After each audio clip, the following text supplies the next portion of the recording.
Hi, Doc Martin, the lone journalist for KRAZ-TV here at the Zero Channel. Another book. I could not wait to do a book review on this. I read every word of it. I was fascinating. It's not a big book either, but it's so concise and such well written. It's called Ice. That's right, the history of ice and how it came to be. From mixed drinks.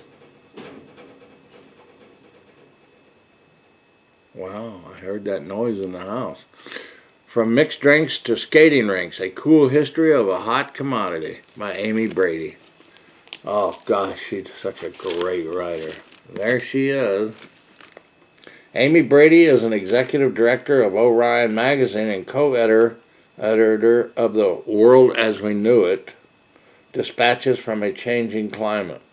Brady has made appearances on the BBC, the NPR, and PBS. She holds a PhD in literature and American Studies and has won writing and research awards from the National Science Foundation, the Bread Loaf Environmental Writers Conference, and the Library of Congress. Oh, it says here, Ben Goldfarb, author of The Eager, The Surprising Secret Life of Beavers and Why They Matter. He says, you'll never view a freezer, a popsicle, or the Winter Olympics the same way after reading Brady's delightful ode to an enigmatic, indispensable state of matter. Ice is everywhere, in gas stations, in restaurants, hotels, in our homes, hospitals. We think nothing of dropping a few ice cubes in a tall glass of tea to ward off the heat of a steamy summer day. Winter sports like hockey are now played year-round, and air conditioning makes once arid regions habitable. But the story of how ice on demand revolutionized modern life is wilder and weirder than you can imagine, and it underscores everything we risk losing as the planet heats up. In Ice, journalist and historian Amy Brady shares the strange and storied 200-year-old history of ice in America. From the introduction of mixed drinks on the rocks to the nation's first ever indoor ice rink, to how delicacies like ice cream and iced tea revolutionized our palates, to the ubiquitous ice machine in every motel across the U.S. But ice doesn't end in the past. Brady also explores the surprising present-day uses of ice in sports, medicine, sustainable energy, including cutting-edge cryotherapy, breast cancer treatments, and new refrigeration technology that may prove to be even more energy efficient.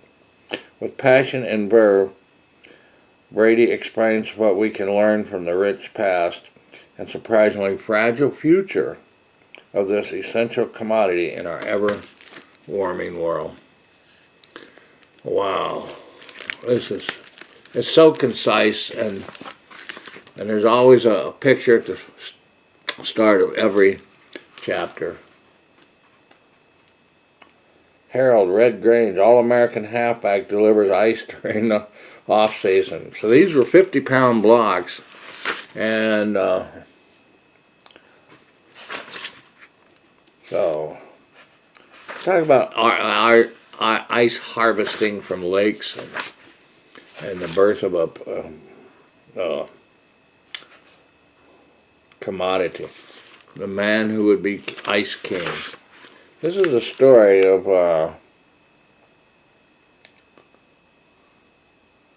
in 1806, a guy named Frederick Tudor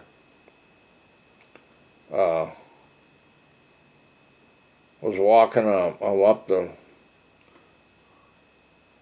coast when he was thinking about this idea, and they harvested ice. And ice was around, people did harvest before then, but in 1806, Frederick Tudor said, those people down in the tropics need ice. And he thought and thought, and he had to get special ships, and he outfitted it, and he hauled it down there. Some of the product melted, and nobody wanted the ice, because they just freaked out. What is this? So he decided to go on a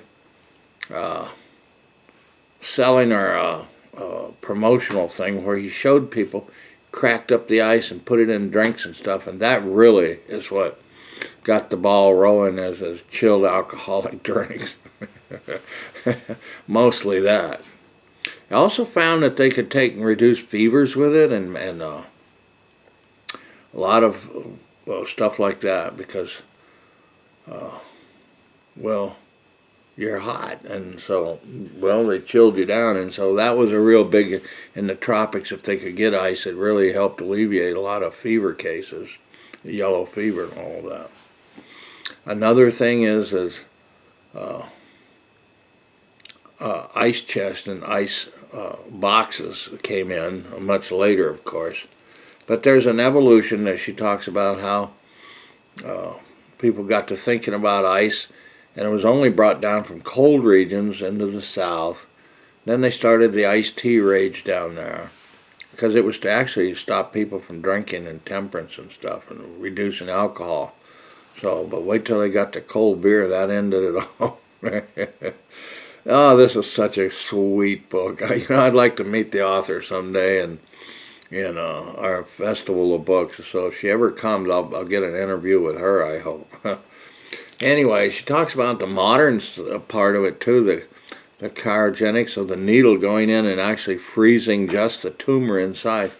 It's expensive, it does work, people use it, but it's only for high costs of therapies and stuff, and so insurances won't cover that, and But it will make its changes. A lot of the athletes now are doing that cryotherapy, where they immerse, the liquid nitrogen around them.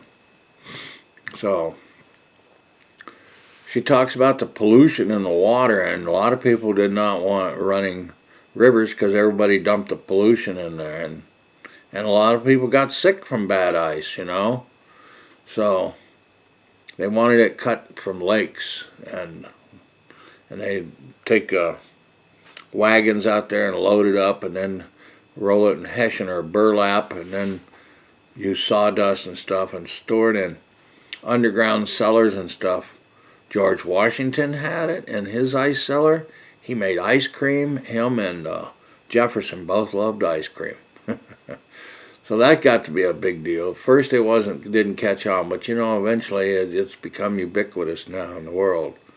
So I'm just fascinating. Some of the other stories are,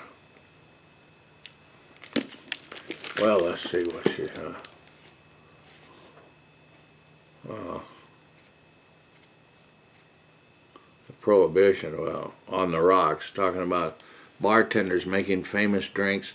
In some place in New York, that a guy was shaking up with the ice. He'd have it shake so long that the poor bartender couldn't shake him, so he had teams of people standing behind the bar shaking your drink, getting it ready to give to the bartender to glass out. What a fantastic story. The ice hockey, that started in Canada and all, but it was just a fascinating story, and people just they talk about how the Zamboni got made. Curling, they shoving the big rock, and sweeping in front of it and all of that, and the special phenomena of ice with a quasi layer of liquid, and what makes ice slippery, and it's just, well, the list just goes on and on with the fascinations of ice, and finally getting around the world and how they came into refrigerators, and but the biggest thing is, guys used to say, well, I'm going to package up ice, because you had to go to the ice house. So he said, well, I'm here, I'm going to sell snacks, and sold this and that, and that's how it's called the totem market, and it finally became 7-Eleven, and that's how some of the great stores in the world became that way, is because of ice. And a lot of the big companies got the idea, but one guy, he left a stick in frozen juice. Next morning he got up and had a icicle. Then it got changed to the word popsicle. And so that's how it got done. It's just people by accident learning what the good things ice can do. So read the book. I mean, I was fascinating. I couldn't put it down. I just could not put this book down. But when I read a book, I go through it, so it only took a day or less, But it's by Amy Brady, From Mixed Drinks and Skating Rinks, A Cool History of a Hot Commodity. That's ice. Read it and you won't be chilled, you'll be thrilled. Get it at your library like we did ours.